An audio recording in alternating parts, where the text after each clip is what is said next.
이번에는 문장의 구성 두 번째 시간 유닛 2 품사의 전용 및 내용어와 기능에 대해서 알아볼 수 있도록 하겠습니다. 영어에서 하나의 단어가 두 개 이상의 품사로 쓰이는 경우가 자주 있죠. 이때 두 개 이상의 품사로 쓰인다는 얘기는 뭐가 달라진다는 얘기예요? 문장의 성분이 달라진다는 얘기겠죠. 문장의 성분이 달라진다는 얘기예요. 또 단어는 내용어와 기능어로 구분이 돼요. 보통 내용어는 구체적 의미를 담고 있는 말이에요. 그래서 좀 강하게 읽는 거고, 기능어 같은 경우는 강하게 읽는 거고요. 기능어 같은 경우는 문장을 구성하기 위한 문법적 요소로 쓰이는 거예요. 문법적 요소로 쓰이는 단어들을 우리는 기능어라고 얘기를 합니다. 그래서 내용어는 강하게, 기능어는 약하게 읽는 것이 기본이다라고 보시면 돼요. 일단 먼저 품사의 전용에 대해서 알아볼 거예요. 다시 한번 품사가 바뀌면 문장의 성분이 바뀐다는 거죠. 거꾸로 문장의 성분을 통해서 우리는 품사를 알아볼 수도 있습니다. 그러면 첫 번째 1번과 2번 예문을 통해서 water라는 단어가 문장에서 어떻게 쓰였는지를 알아볼게요. 첫 번째, the prisoner was given, 그 죄수는 주어졌어요. only, 단지 bread and water, 빵과 물만이 주어졌다 그래요. 따라서 이때 water는 명사로 쓰인 거죠. 명사로 쓰여서 물이라는 뜻으로 쓰였고요. 물. 반면에 2번에 it is very dry, 날씨가 매우 건조하대요. we must water the garden. must water가 동사가 되면서 the garden이 목적어가 되었죠. 따라서 이때 water는 동사로 쓰인 거죠. 동사로 쓰여서 물을 주다라는 의미로, 물을 주다라는 의미로 쓰였습니다. 그래서 물은, water는 명사로 쓰일 때는 물, 동사로 쓰일 때는 물을 주다라는 의미로 쓰이는 거고요. 3번과 4번, 5번이에요. 3번, must라는 단어가 문장에서 어떻게 쓰였고 뜻이 어떻게 달라지는지를 보시면 3번, Jim always put, Jim은 항상 놓는데요. much salt, 많은 소금을 놓는다. 어디에? on his food, 그의 음식에. 이때 much는 salt라는 명사를 수식해줬어요. 따라서 얘는 형용사이고요. 얘는 많은이라는 의미로 쓰이죠. 많은 소금. 반면에 4번이에요. I have, 나는 가지고 있대요. 많은 것들을 가지고 있다. to say, 말을 해야 할 많은 것들. about the harm of smoking. 흡연에 대한 해로움에 대해 해야 할 많은 것들이 있다 그래요. 이때 much는 명사로 쓰였죠.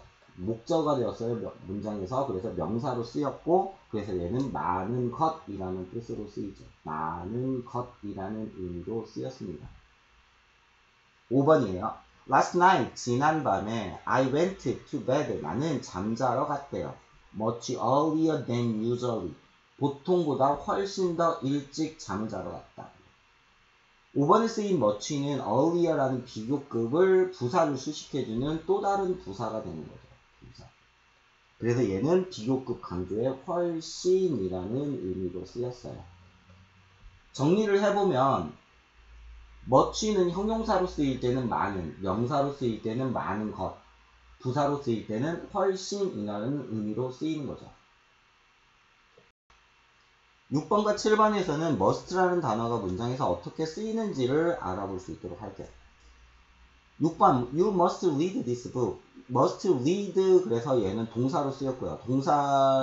본동사 read를 보조해주는 조동사로 쓰인 거죠. 조동사로 쓰였습니다. 조동사. 그래서 얘는 뭐뭐 해야만 한다. 그쵸? 해야 한다. 라는 의미로 쓰였고요. 해야 한다. 라는 의미로 쓰였고, 7번에서 this book, 이 책은 is 뭐이다? a must, 주격보어죠. 주격보어는 명사이네요. for the student of history, 역사를 공부하는 학생들, 역사학도를 위해 필수적인 것이다.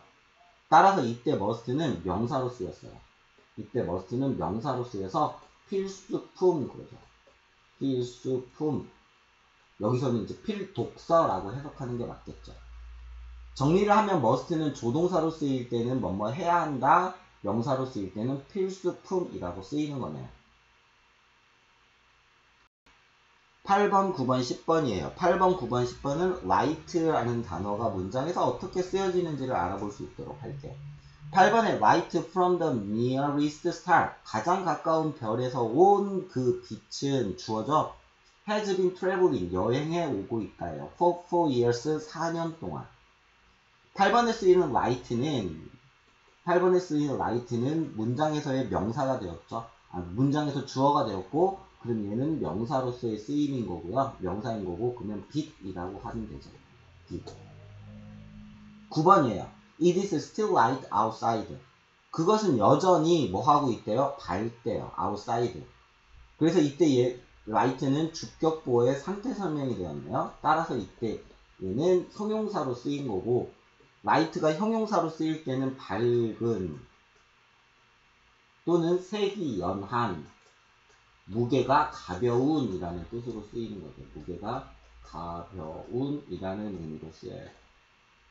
10번에서요. Her face, 그녀의 얼굴은 when, 언제, he is present, 그가 존재할 때, 즉 그가 보이면, 남아있으면 그녀의 얼굴은 light up, 동사로 쓰였네요. 빛이 난다. 그래서 light는 동사로 쓰였을 때 빛이 난다. 빛이 난다.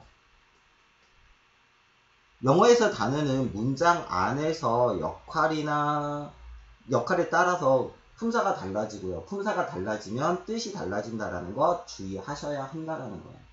그래서 단어를 외울 때는 반드시 품사에 따른 뜻까지 같이 외워주시는 게 맞다라는 거죠.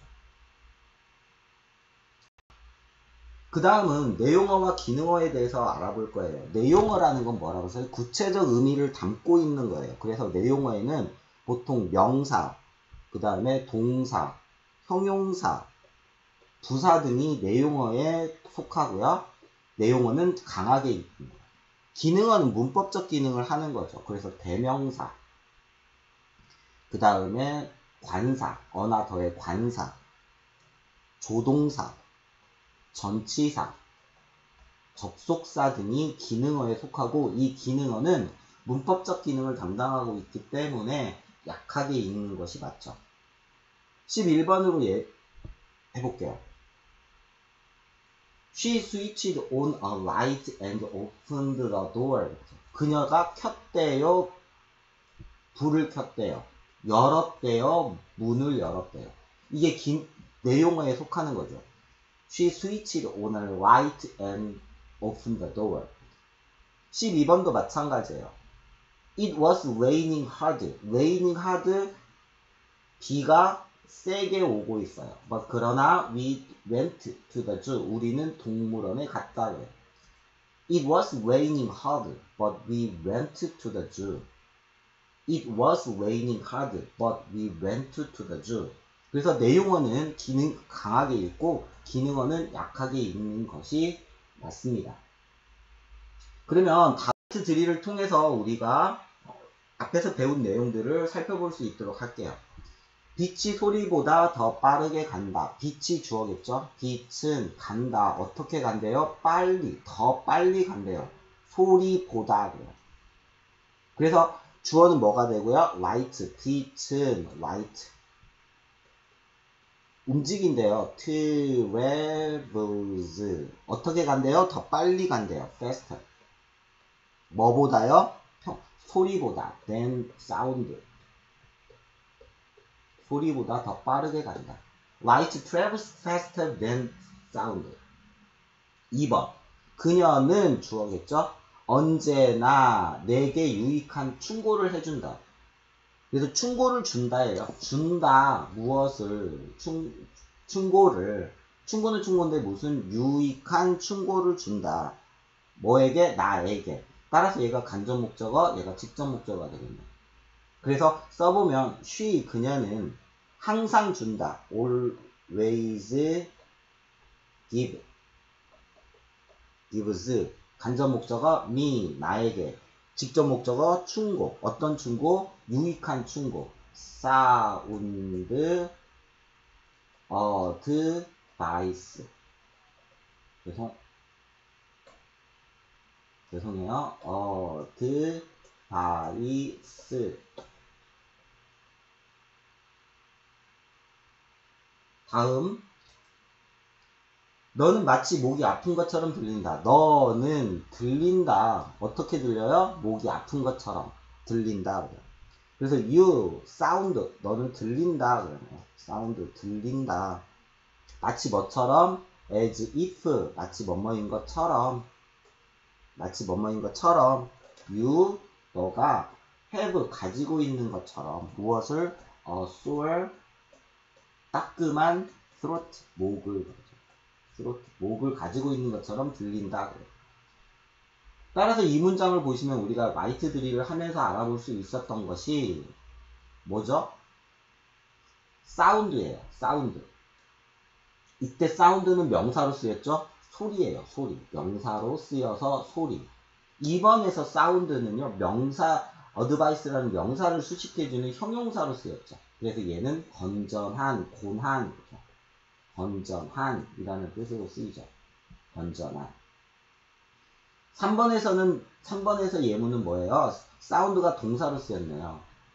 그래서 동사로 쓰일 때는 뭐뭐처럼 들리다. 그쵸? 뭐뭐처럼 들리다. 그래서 사운드도 명사일 때는 소리, 형용사일 때는 건전한, 동사일 때는 뭐뭐처럼 들리다. 라고.